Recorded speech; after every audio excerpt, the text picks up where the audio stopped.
Warning: Dallas Cowboys fandom is known to cause extreme emotional distress, anxiety, and difficulty comprehending reality. The following video contains content of an addictive nature. Consumption of this content by fans and haters alike may lead to repeated viewing. Fan responsibly. Welcome. What? It must be Repeated Friday. viewing, it said. Must be. Seems like Friday.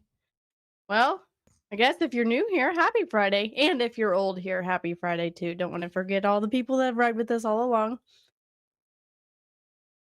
Kind of started off track there, but whatever. We are the star we are. I'm Slammin' Sammy. I am Landry's legend. And I did not go deaf to Slim and Sammy taking shots at me saying, if you are old here. I know you were talking about me when you said that, Sammy. That is not cool, but I am old and I am Jimmy J's hair, and we are the star we are, like Sammy said. We have got a good show lined up for you today. Thanks for being here with us.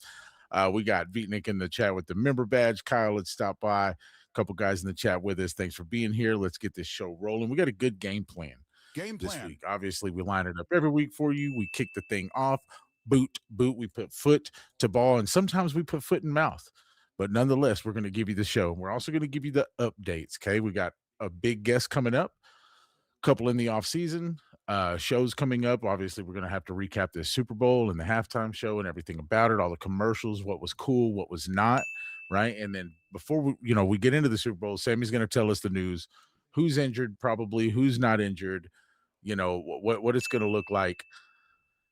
And anything you may need to know coming up post Pro Bowl, the whole spiel. Talking about post Pro Bowl, we got to talk about our boys and what they did in the Pro Bowl. Then we're going to jump to halftime, remind you to do all the right things like fan responsibly. We'll get into the Super Bowl predictions. This is going to be fun, guys. What are y'all thinking?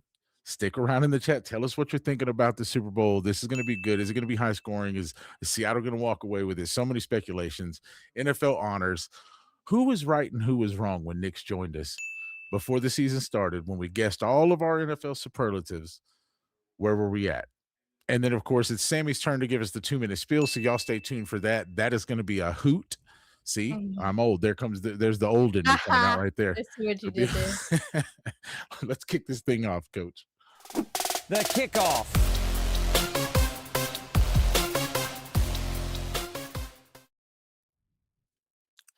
Boom.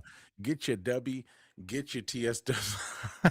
Yeah, sorry I was definitely caught off guard.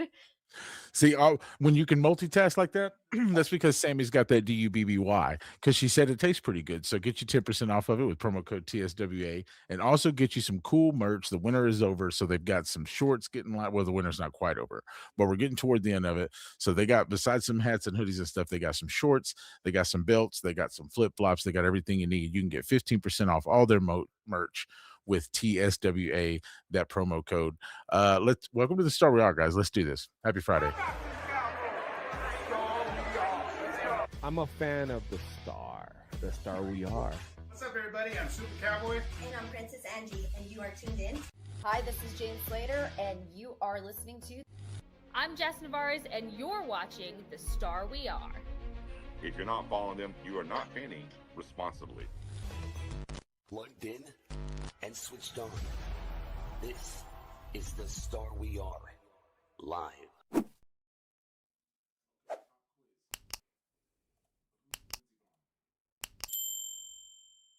Jimmy, we lost your mic.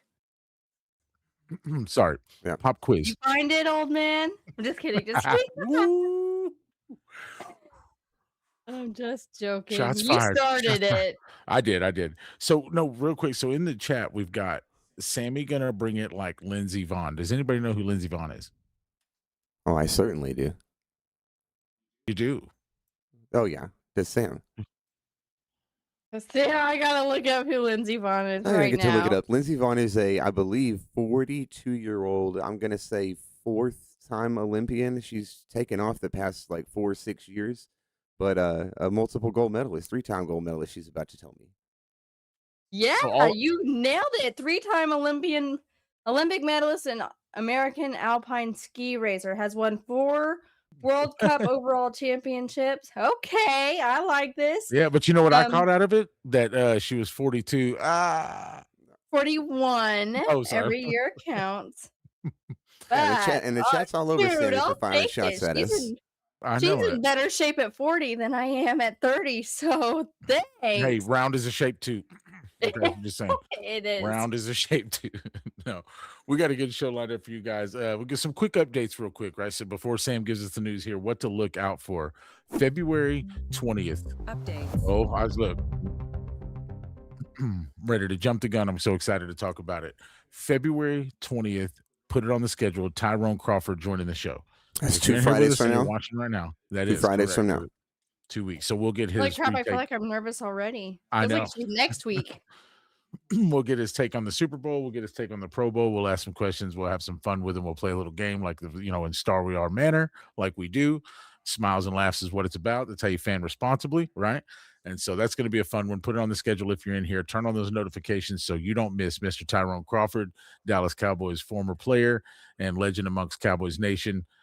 Other updates besides that, obviously, just keep looking out for the Friday show. You can obviously become a member now with super chats are open, different things like that. So thank you so much for all your support thus far. Like, subscribe, turn on the notifications, and continue to do what you do by watching, right? Hitting those buttons is one of the freest, cheapest things you can do and one of the most valuable things you can do for us. So we appreciate you guys doing it so far and being here with us. But without further ado, my favorite segment and what you need to know about everything coming up in the rest of this NFL world this season. Sammy says it all.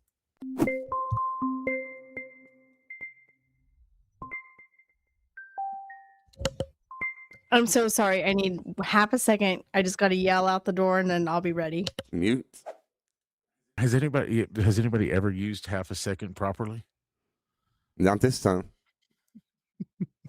All right. Sorry about that. Anyway, I decided to try to be more thorough with different news, and I found something actually pretty cool that I'm excited to talk about. When I went to look up news today, this article had gotten released like 3 minutes prior, so bear with me if I made any mistakes, but I was like, holy crap. First, the NFL wanted to create a safer game by more recognizing the Guardian caps. Multiple people wore them last year for good cause, and that's incredible for that to happen. But the next thing they're going to do on the list is face masks. So apparently, the NFL has put out a challenge for inventors, engineers, startups, the academic teams, and then other companies and stuff to improve impact protection and designs of football face masks. Sorry, I wrote helmets, so that was not right. And how face masks absorb and reduce impacts on the field. Mm-hmm. So it says here, this past season, 44% of in-game concussions resulted from impact to the face mask. And then that is up from, I think, the last time it majorly happened, which was 29% in 2015. So the effect of the face masks needs to get better, and that's all they're putting to it. That's a big percentage. Yeah, that's what I said when I first read that. They share, the high praises for the way they've changed the shells and made those more secure. Well, one of the last steps, I'm assuming there could be more, is the face masks. From what it said is that selected winners will receive up to $100,000, and then some certain funding. I can't remember exactly what it said. I apologize. And then expert development to move their hard work into the field. So, of course, getting all the paid from the helmets and the teams and everything like that, that'll use them. So, shout out to the NFL for making a safe change to the helmet instead of changing the game again. Agreed. Yes. Let me see. I don't know which part I want to do next, so I guess I'll do this part next because I was excited to talk about it. Okay. Last year, Pro Bowl, huge number of Cowboys were in there. One name that stuck out last season was Kevontae Turpin. He owned the game with 5 tackles. I said, shout out, little man. And then one that also stopped a touchdown from Brian Thomas Jr., which was pretty crucial to the game. Sacked Joey Burrow on a 2-point try and Russell Wilson for a 9-yard loss. For Little Turpin, that was amazing. Flag football or not, I do not care. Speed kills, This especially in year, flag football. Yeah, speed.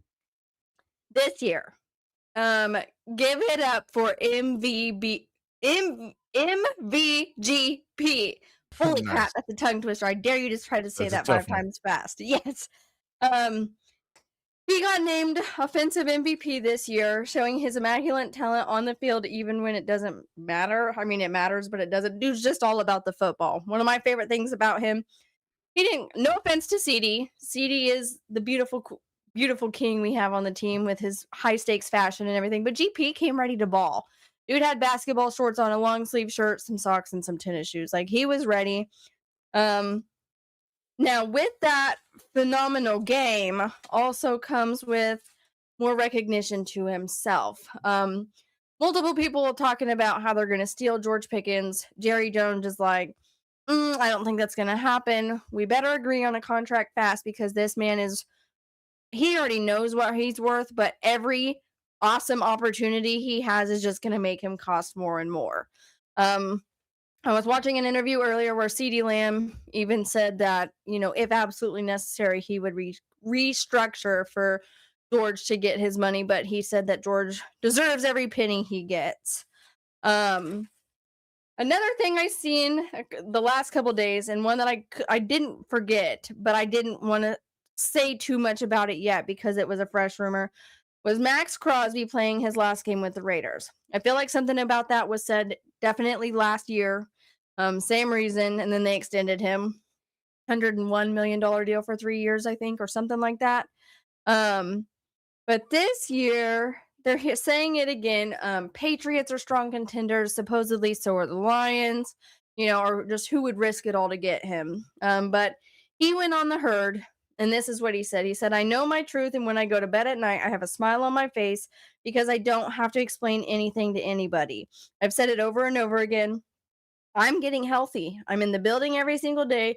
I'm in this building before 6 a.m. when it's dark out, and I am here until almost 2 o'clock, almost 8 hours. He said, I'm putting in straight work, rehabbing, lifting, getting prepared for next season. Like, that's all he cares about. So all the noise, it's news to me sometimes. I got up 2 days ago, looked at my phone, and all of a sudden now I got a bunch of PR people talking about what Max is doing. I just laugh because if I address it, then someone's going to pick apart what I say there. So it's a lose-lose situation. So I don't think, is quite on the same page as leaving. I'm sure he's not 100% happy where he is. I did read that he might not be in store for another rebuild. But at the end of the day, who knows if the Raiders will release him and what he decides to do from there. But that's an update on that for now. Next thing I have, I'm not going to talk too much about it. I just want to remind, oh my goodness gracious. I just wanted to remind you guys, for everybody that's a little behind like me, Super Bowl is Sunday, February 8th at 5:30 p.m. And they're lucky they'll be playing at 3:30 in California, so they'll have all night to relax after. But, so 2 different things I said. 58 experts surveyed, 48 said Seahawks were winning. Another thing I said Seahawks have a 68.5% chance of winning versus the 32.3% with the Patriots. But the last rematch was Super Bowl 2015. Patriots won last time 28-24. I did see something about the underdogs having high stakes in the Super Bowl the last 5 times. So we'll wonder what happens there. Last part about that is, as Jimmy said, I have a little bit of an injury report for you. Not much. So for the Seahawks, I wasn't going to go through and read all the players because a lot of it's not going to know until game time decision. But there were 6 people listed as unspecified on their injury report.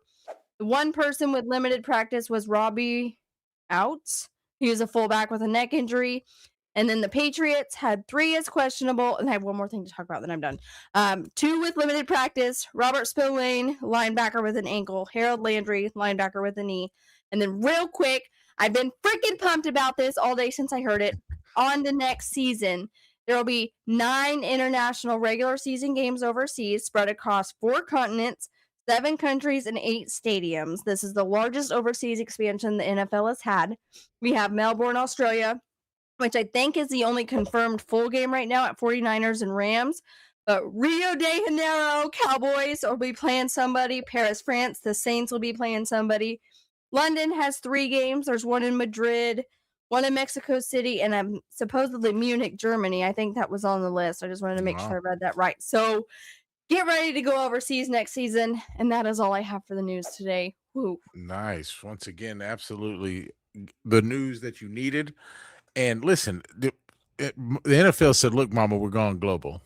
Yeah, first time going worldwide. It's the first time in Australia, and that seems odd with the rugby culture. It seems like that would have been one of the easiest, transitions. I think they've been on NFL football even more so than European fans like before the expansion. But yeah, I think Australia is a good one.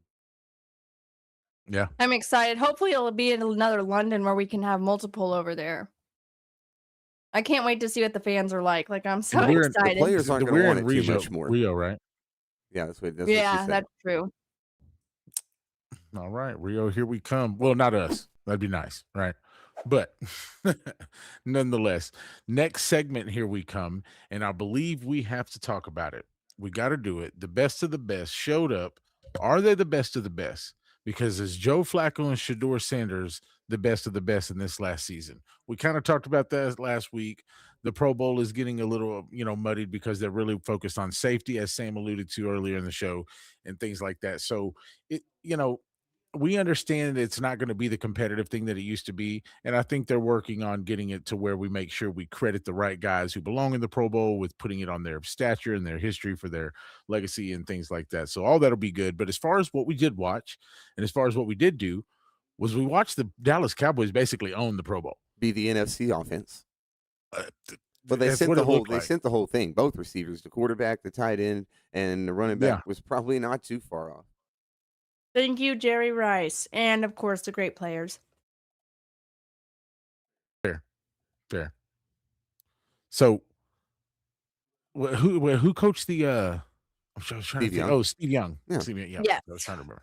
So what was it? 2 Niners guys that coached the NFC and AFC. Did they play in both? They were both. They played in San Francisco, where the Super Bowl is. That's why. Oh, okay. They're legends from San Francisco. They're legends in the town. Okay, I was just trying to get to the understanding of the why they picked them two as the coaches, because usually it'll be a legend from the AFC and a legend from the NFC, and I was like, wait, they're both same team, same conference, same division. But no. So what we did watch, we've actually got a few clips here, I believe. Just some things, some shorts that we posted of some of the cool moments we thought that George was here. All swagged out, like Sam said. George come ready to play football, though. You like CD's doing George's celebration with the with the wiper. I thought he did the completely thing at first. Nice. Woo. I love that play. Pro Bowl MVP. I mean, what does that mean? But still, Pro Bowl MVP. It was I don't know who threw that one. That was a great ball. I don't know who put that up there like that. It was a really good ball. I wonder who it was. It's probably Dak. Yeah, it was. This is one I caught pregame. Marcus Spears asking Dak about re-signing George Pickens. Let me see what's he saying here. And they had to get Georgie on it.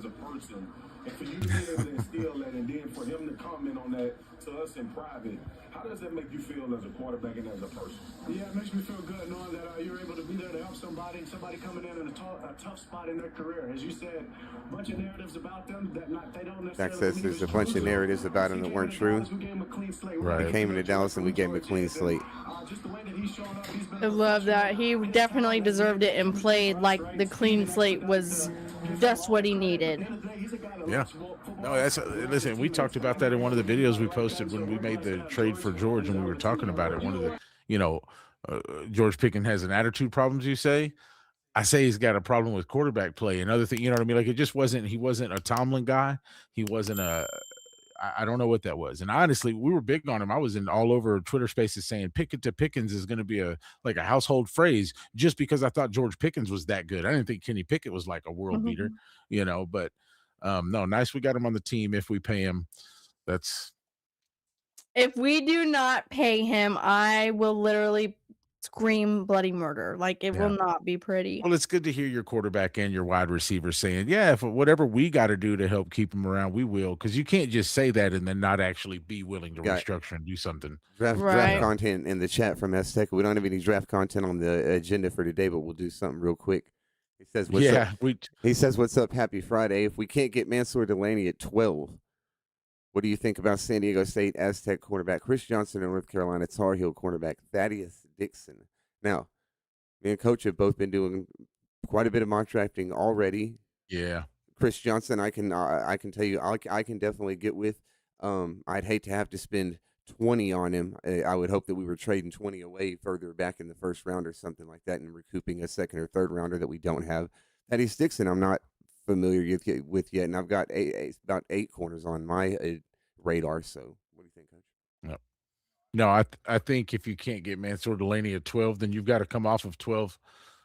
Honestly, there's not anybody worth picking that high. It's so weird because there's almost not anybody worth picking right at 20. You would almost rather grab a Chris Johnson or something like that around 29 or 30 because, but we're in a weird spot where both picks feel like whoever we're going to get is going to be a few spots too high. So I've been on team trade down for a couple years now. This is the year we got to do it, especially considering we don't pick from, what is it, 20 all the way to 112. As it stands, so I'd like to 20 to 112. As it stands. Holy crap. Sam, have you gotten that far yet? Have you looked at a first round pick or one of 2 first round picks? No, I mean, my position, I agree, was a cornerback. I feel like that's one of our biggest needs, but cornerback because we have 2 and of them. linebacker? Linebacker, yeah. Or 2 cornerbacks. I mean, I don't know, but cornerback was my number 1, but I only watch Colorado and Texas Longhorns, so I don't. But I mean, besides, I watch the bowl and everything. Well, you got plenty of time. But I don't know nothing about nobody. Sorry, just being honest. College is a freaking lot to take. There's a lot. Oh my gosh! Instead of 32 teams, there's 300 football programs. Yeah. Right, and the rosters change every year. Like, I can't keep caught up. I love this profile picture too from Azteca. Nice. That's cool. Yeah, happy Friday. Welcome in. So the draft is fun. We do have on YouTube Shorts and TikTok, if you're following us, mock draft. It's kind of like just a little quick thing. We put out a little first series, and we're just going to continue to do one every now and then.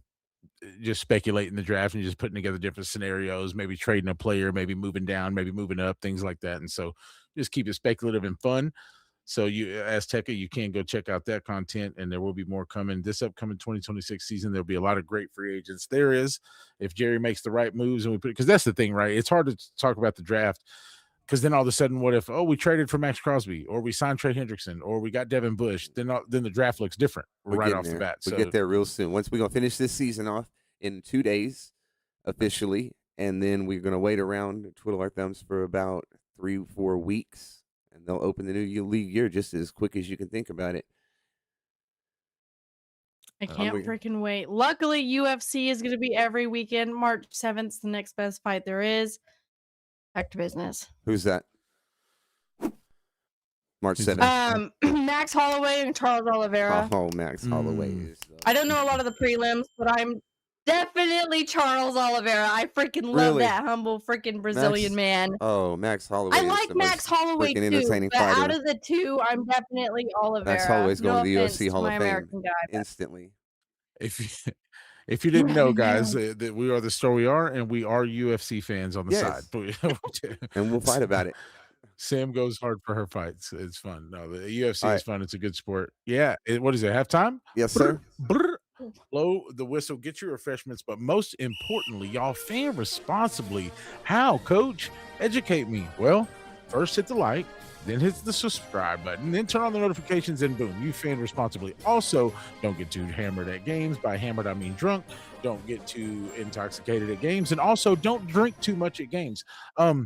This way, no fighting, all the good things, right? But no, fan responsibly. Make sure you like I said, do hit the notification stuff, because supporting the channel is a major deal, guys. We've been going at this YouTube thing for about a year solid now, at least this full season, and we've almost got full monetization. We, like I said, we can accept members. You can become a member. You can super chat. You can do things like that.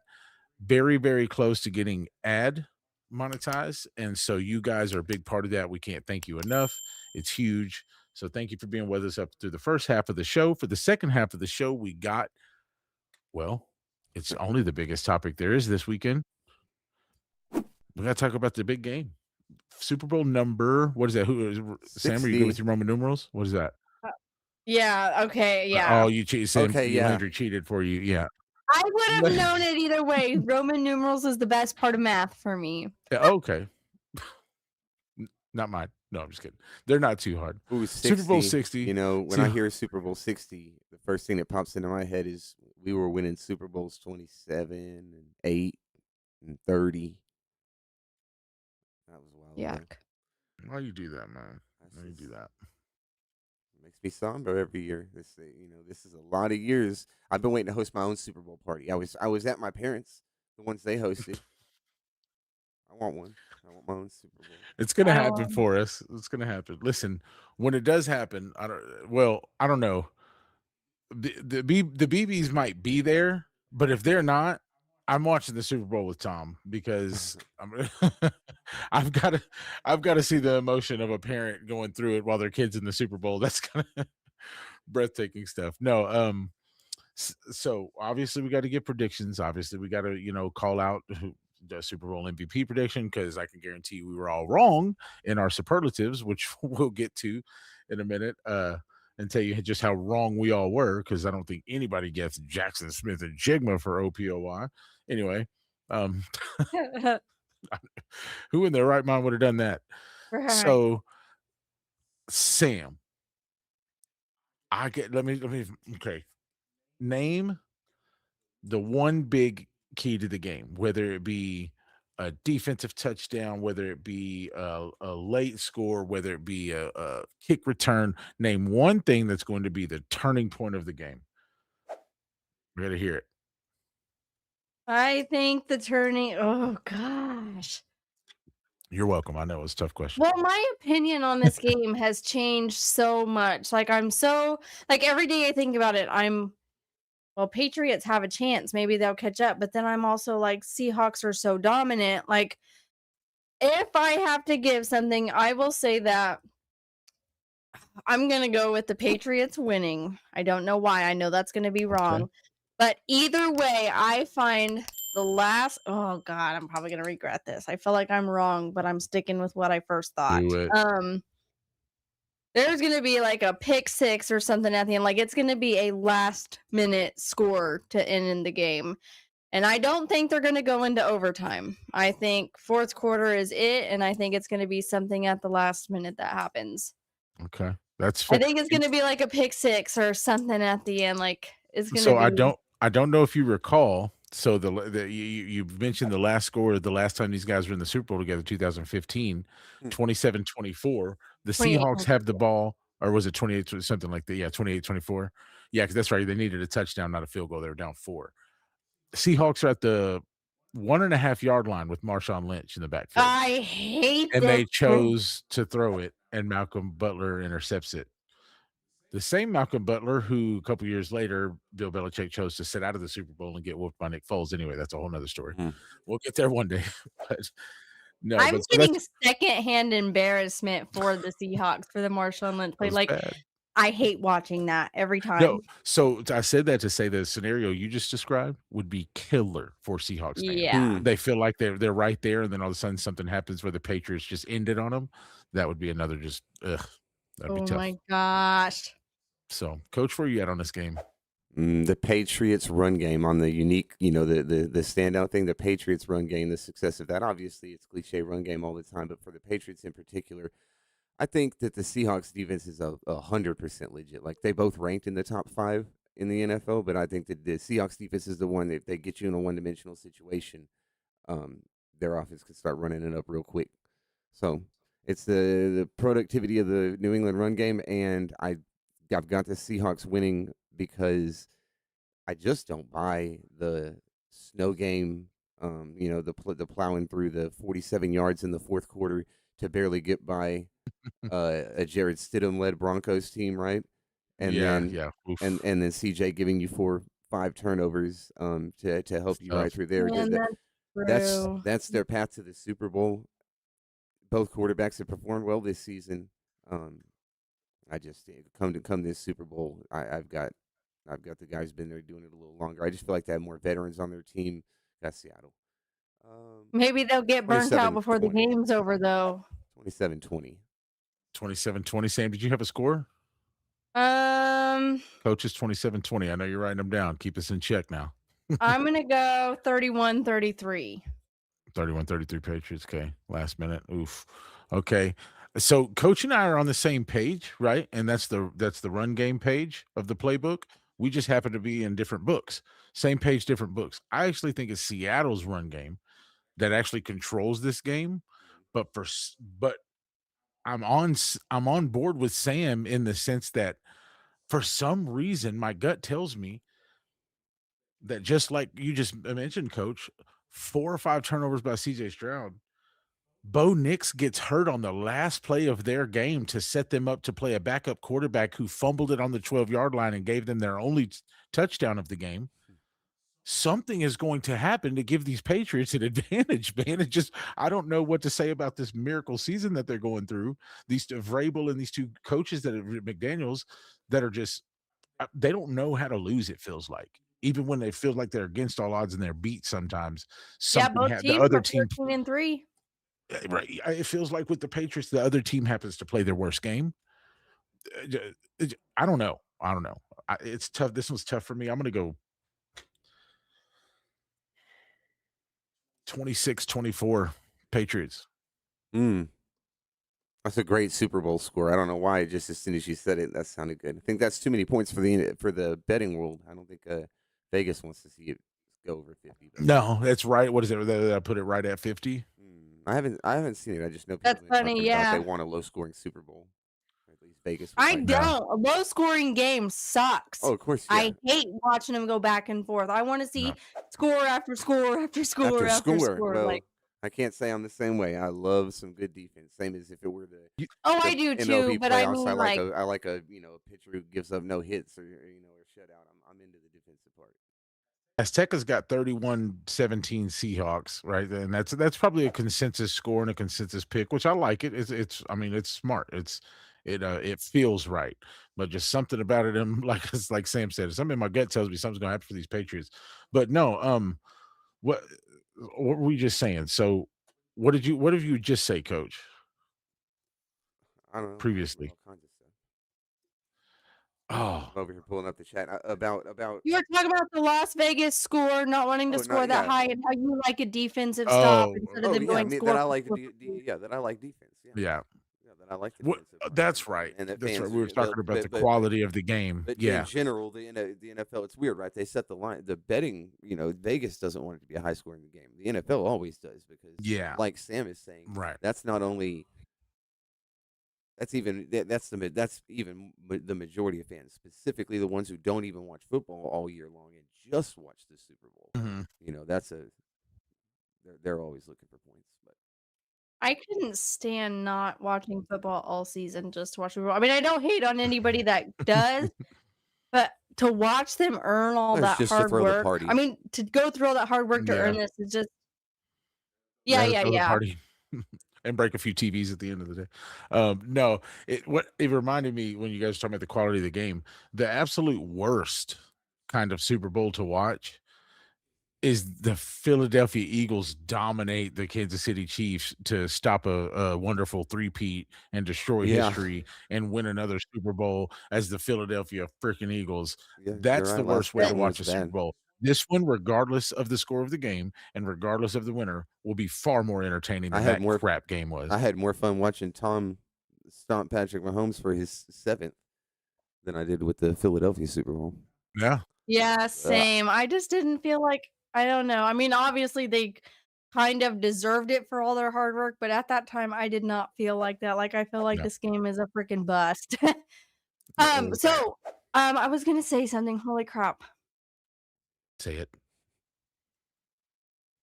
My mind just blanked.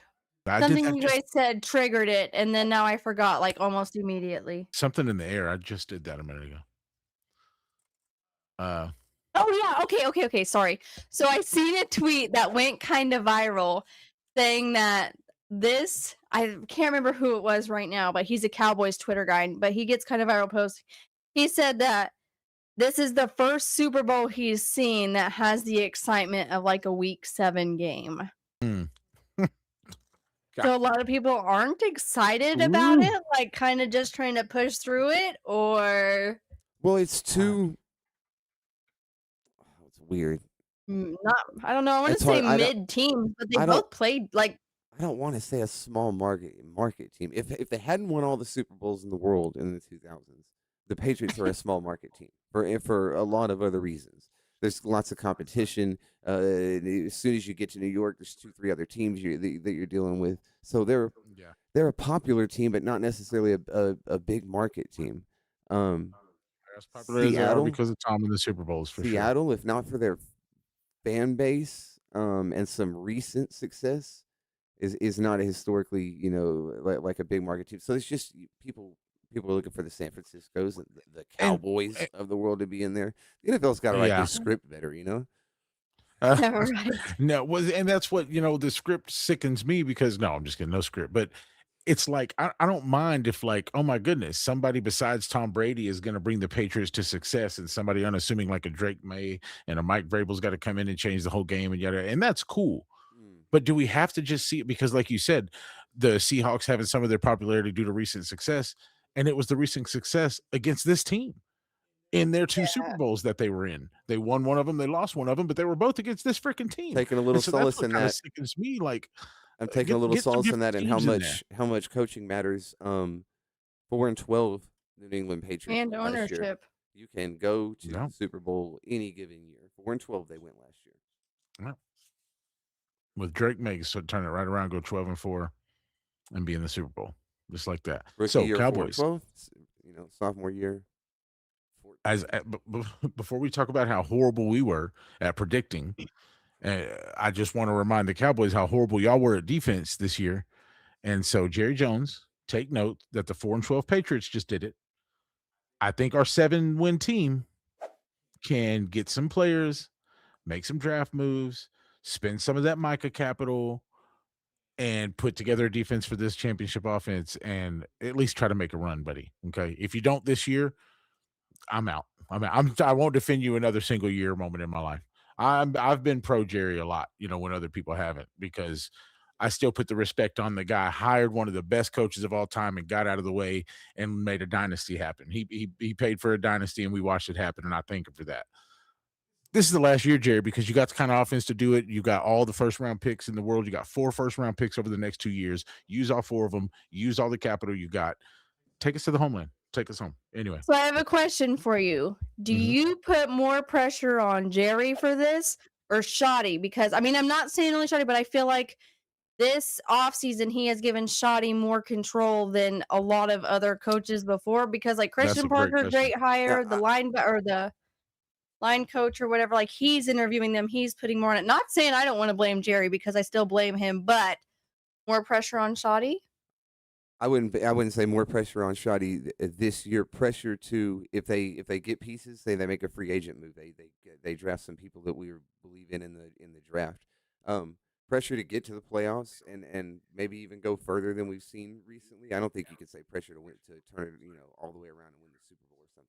Not all the way. I'm just saying more decision making than what Mike McCarthy was kind of a his butt, wasn't he? Or yes man. And we're excited about the coaching staff. It's gonna have to look that way. It's gonna have to look like it was the right decisions at least. So I'll kind of answer that in reverse, Sam. 2 things. And Coach, when you said like the pressure to win the Super Bowl, I kind of think that pressure would be there, because if what we're hoping and expect to happen, turn this team around, win 3 to 5 more games than you won, because you should be that good if you do the right things this offseason and in the draft, win 11 or 12 games. If that wins you the division, then as Cowboy fans, we're going to want a Super Bowl. We're going to want that, because we're going to be like, okay, championship caliber offense. We fix the defense enough. We're in the dance. We won our division. Let's go. This is exactly what we did the offseason for. We're here. So I think we would expect that. However, good question, Sam. I would take all the pressure off of Shoddy. And I say that because we hired him last year with zero expectations of being any good. Everybody wrote him off. Remember, everybody was clowning Jerry for just Yeah. making the simple, soft move. And bro, we're going to hire Brian Schottenheimer, right? All the coaches he brought in, minus Matt Eberflus, right? But he's an offensive-minded guy. All the coaches we brought in, Connor Riley, right? Clayton Adams, all these guys, what he did with the offensive line, picking Tyler Booker in the first round, Javonte Williams in the offseason, George Pickens trade. Shoddy did all those things, and we were not disappointed. Everything Shoddy did up to this point right now, I think nobody's given him less than a B+ for every single thing he's done. And so I can't put the pressure on him. I can only expect that he's going to try to do that again. And then this offseason, Christian Parker, all the Georgia Bulldog defensive lineman hire, all the things he's done this offseason points to we're going to fix the defense. We're going to fix the coaching the defensive, coaching staff and the players. So Shoddy hasn't done anything wrong yet for me to put any pressure on him. And he's over there on the sideline calling all the plays and dialing up the number one offense in the league. Right. Okay. That's true. That makes sense. I guess I see it a little differently. I put pressure on him because he knows what of course Jerry wants him to do to a point, but also what he knows he has to get done to save our freaking franchise. I'm putting all my faith and hope into Shoddy right now more than anybody else. And you would be right. The pressure to win is there, right? Because if we do the right moves in the offseason, we do get the defense fixed, then we're going to expect him to go win. Just like I said, coaches say, if we get there, then I think the Super Bowl is the expectation. If all of a sudden we win 12 games, it is all like, okay, Shoddy, Jerry did all the right things for you. Now you got the team. Now go do it. So right. Okay, yeah. Okay. So it's both ways, I guess. Good stuff. Good question. What do we got to? Oh my God, we got to talk about how horrible we were for a second, right? Oh, I thought we were going to talk about how Dak got Dak got freaking pushed out of the way again last night. He got juiced. No. He got juiced. Right. For the big game, he's getting. Dak's not juicing. He's not taking any. I meant at the honors, but yeah. I know what you meant. Okay, yeah, I can't. Sorry. I'm so sorry I said that. So, who's in the middle, guys? I think we figured it out, but we want to pop quiz you guys in the chat. If you're here with us, who's in the middle right there? Obviously, everybody's going to know that on the left side of your screen, you're looking at Josh Allen. If you didn't know, I'll give it away for you on the right side of your screen. You're looking at Jaden Daniels, Washington quarterback. Who's in the middle? Where's your NFL knowledge at? Also, who's in the middle of this screen? Where's your fan knowledge at? Who's that in the middle? Right there. No, I'm just kidding. Those are some of last year's winners. Sam, give us let's go one at a time on the winners this year, and I'll tell you who we picked 3 or 4 months ago. Okay, so I missed a couple of them, so I apologize. I feel like I'm only missing one though. So defensive player of the year, of course, the only man it should have went to, Myles Garrett. Okay, defensive player of the year, Myles Garrett. That's one that one of the only ones I feel like we could have gotten correctly. We didn't get close. Okay, do you remember who you picked, Sam? Did I say Micah? I didn't say Micah. No, the rest of the panel did. Yeah, we all did. You thought that no, actually, your guy Nick Abdul Carter? No, your guy Nick said Fred Warner. Oh, he did. That's right. Oh, I ruined mine. I said Sam freaking Williams. You did say Sam Williams. Oh my God, I cringe at the thought of that. We needed you to be right. Our team would have been so good if Sam Williams was the defensive MVP. No doubt. I remembered when you said that because Nick's was like, we have been on the same page except for you lost me right here. Right. And Yep. I had high hopes. I think Nick's took a step out there with Fred Warner. Like I said, that's tough for a linebacker, especially one who's aging. You got to do some crazy things. Now it's just got to be excited for next season or this year's, but next season's prediction show with Nick's. Y'all got to tune in for that one. I'm scared. No, yeah, Coach and I both picked Micah, but it went to Myles. So all right, go who's ahead. Next on the list, Sam? Okay, my next one I have the offensive rookie of the year. Also very well deserves. Tetoroa, like his mom said, not Tet. Wow. McMillan. Yeah. And so this is going to be the one that I think anyone on the panel got right. Nick said Tet McMillan for offensive rookie of the year. He did. Okay. I like that. He did. And it's one that, again, I guess it's another one that was there for the taking. I just I just didn't go there. It was close. This was a closer race, right? There was some other people. It was. I thought Cam Ward was going to get it, and he was, I think, in second in the running. Yeah, okay. And then next one, the new award, whatever, close enough. That they just came up with lineman. Protector of the year. Protector of the year was Joe Tooney. Well deserved. I mean, this is so far the most I've agreed on. The next one I'm going to read after this, I don't necessarily agree with, but I might be a little biased, but also kind of honest. And we didn't pick Protector of the year. We let it year. slip by. We'll do that next year. We'll pick Protector of the year. But go ahead. We didn't have predictions for that. Yeah, we'll do that. Comeback player of the year was Christian McCaffrey. I know.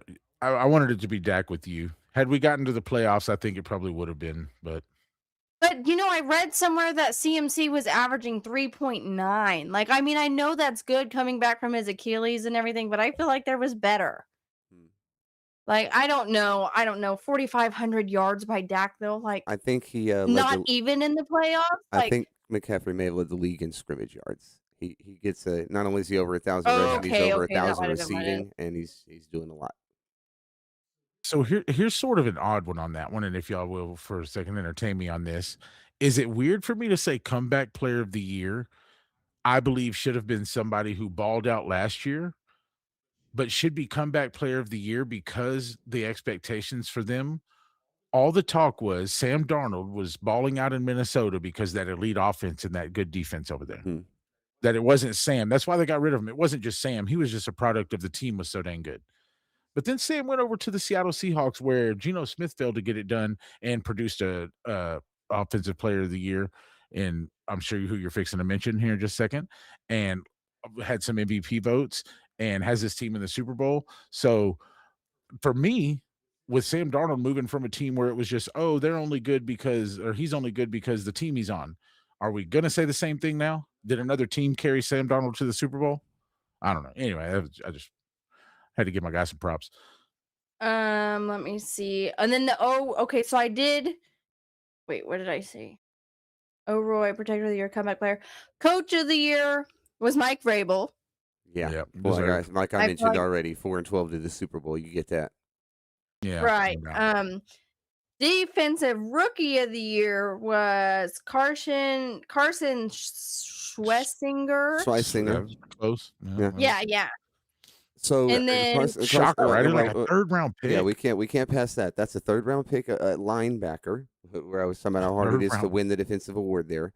I guess the other first round picks, no one really flashed out. Abdul Carter or someone along those lines. Yeah, but he led the league in tackles, not rookies. He had 100. Led the league in what? Tackles. He had 100. He had 160 something. So yes, well deserved from Carson Schwessinger. We, the Dallas Cowboys, need to do that exact thing. That's what I was just fixing to say. Pick 112. We need to draft Sonny Styles or Anthony Hill, and they need to come in and be or even better. Year, we need to draft corners up there high and draft the best linebacker in the draft at 112. Years a corner. Yeah. Huh. Well, there's. I mean, again, they just paid what 70, 80 something for this kid. Goodness. Right. Anyways. Okay, so next, who are our picks? I was going to get to that. who are our picks for defensive rookies of the year? Mine was the guy who was going to play San Francisco linebacker. I can't remember what's the kid's name. Malik. Mustafa. I all know it as soon as you say it, but I cannot remember for the life of me. Who was yours? I was looking at it recently. I forgot. I was looking at it recently. That's the only one I can't remember right now. I feel like mine was mine Abdul Carter. I feel like unless that's... But onwards. Okay. So we've already talked about this too. I think offensive player of the year, Jackson Smith-Njigba. So the best route runner in football right now. 1,793 receiving yards, led the NFL and set a franchise record. Just can't be covered right now. Freaking insane. 10 touchdowns at 10.9 yards per target on his way to making the Pro Bowl and first team All Pro Bowl. Or I all picked Hill. Mikael Williams was my horrible choice. Yeah, you picked Dak. Oh, I remember that name. Okay, no Yeah, you offense, but picked I'm really Dak. glad you No, guys had you a did. couple bad picks too, because Sam Williams is gonna haunt me for like years to come. Well, no, I was saying Coach picked Dak, which Nick said was wrong because he had Dak for a higher award even. Oh, I did. I had him for offensive player of the year. Right. Who's Mikael? I thought you had Mikael. Was that defensive? Defensive rookie of the year was Mikael Okay, Williams. okay, yeah, that's But what I did thought. actually. I was wrong. Knicks didn't have the only one right. I was actually right on one. I got OROY, right? Yeah. Or no, that was no. You So said he did. Rookie of the. Wait, did Tyler Warren win something? So rookie of the year was Ted McMillan, right? Or was that Yes. OROY? No, offensive rookie of the year was Ted McMillan. And Okay, D-Roy was Carson Schwessinger. Okay, so Tyler Warren didn't win. No. Nothing that He I would have know been. of. He would have been one of the ones who was in the running. Like I said, a close race. Yeah. Okay. You know, Yeah. Dak was voted third for comeback player. Anyway, assistant coach of the year. Don't really care about this, but it's on here. No Again, offense to Josh Patriots. McDaniels, but it was Josh McDaniels. Yeah. Patriots. Yeah. And then play of the year. I feel like this one was an easy one. The Caleb Williams to DJ Moore right at the end zone, the buzzer shot, as you guys basketball fans would say. But oh my gosh, that was such a crazy play. Coach deemed it the recliner. Yeah. The recliner. When he throws it without his feet on the ground. He's sitting in a lazy boy throwing beams down the field.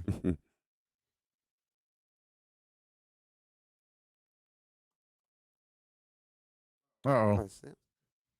Did we lose Sam? That was on. Look at that. She was saying, get her out of here. Take a quick look. Yeah, no worries. All the way out of there. Don't know what Did she? happened to her. Okay, so we're gonna see if we get her back here. We are near the end of the show already. Yeah, Last we few got minutes here. You know, she's over here messaging us saying her computer's freaking out and having some technical difficulties. Yeah. I think she's running from the 2-minute spiel, which I'm going to now have to give. And so we're going to chat. We're going to give her crap about it. Make sure you go follow Slam and Sammy on all your socials and say, we know you were running from the 2-minute spiel. Don't you play with us. No, she's having some technical difficulties. That's okay. I will get us up out of here. Coach, you can go ahead and put me on the clock. 2 minutes. Starting now. Sometimes you just got to cover for your teammate, and that's what we got to do today. So we started off the show welcoming you in, Slam and Sammy, Landry's Legend. I'm Jimmy J's here. Sammy said, happy Friday. Enjoy the Friday. Look at her. She's back. So I'm going to give you the first minute. So she's in the background right now. We gave you the updates. Obviously, Tyrone Crawford, February 20th. Make sure you're there. Sam, are you back with us? Can you come back, or is it still messed up? I'm just getting confirmation, guys. No, it's okay. Yeah, no. So she's having computer problems, guys. She is backstage on her phone, but that's okay. We'll wrap this up. I got a minute left now. So we gave you the updates. Tyrone Crawford, February 20th. Catch all the shows, the post Super Bowl show next Friday. Then we had Slam and Sammy told you the news. Not very many injuries, only a couple key ones for like one team, but it wasn't very many at all. Obviously, MVP, Pickens in the Pro Bowl, all those things. Sammy's going to hate me because I'm probably destroying what was going to be her great 2-minute spiel. And then we had halftime where we remind you to fan responsibly, turn on the like, subscribe, notification buttons. We talked about the Super Bowl. Sammy had 31-34 Patriots. I got 20. What'd you have, Sam? 31-33. 33-31 Patriots. Landry had 27-20. 27-20 Seattle. I had 26-23 or 26-24 Patriots. 20 seconds. And we also got 20 seconds. We talked about the NFL honors. Congrats to everybody who won. There wasn't any Cowboys on the list, unfortunately. Next year, we're going to own the entire list, right? We were dead wrong. Stick around for next year's superlative show with your guy, Nix. And then I gave you the best 2-minute spill I could. I'm sorry, Sam. I know I let Mr. May down, but look at her. There she is. Yeah. All righty. I was so excited. Like, I even wrote on here, like, better Everything script down. and stuff. Like, I was taking funny notes for this. I should I have don't know if waited. you guys can hear my computer right now, but I can't even turn it off. Uh-oh. Can I show you real quick? That was pretty quick on the fly, though, to be back in here. Look at us. No, we're just frozen up. Nice. Yeah. Lovely. So that's fun. Why won't it flip? See, when you get a live show, guys, this is what you get. This is There we go. StarWeAre is live. That's what we're all about. So, Sammy, I'm sorry I butchered your 2-minute spiel. You'll get it next week, and it'll be a post Super Bowl 2-minute spiel, so you'll have plenty of good stuff to rip on. But you can definitely get us up out of here. All right. Well, I apologize if I'm a little disoriented. All I can hear is this stupid computer. But thank you guys, as always, for watching. It's such a pleasure to work with these two and have you guys here with us. Have a fantastic Friday night. Please fan responsibly and go Cowboys forever. Yeah. Let's go. I'm a fan of the Star we are. What's up, everybody? I'm Super Cowboy. And I'm Princess Angie, and you are tuned in. Hi, this is Jane Slater, and you are listening to. I'm Jess Navarez, and you're watching The Star We Are. If you're not following them, you are not fanning responsibly. Plugged in and switched on. This is the Star We Are live.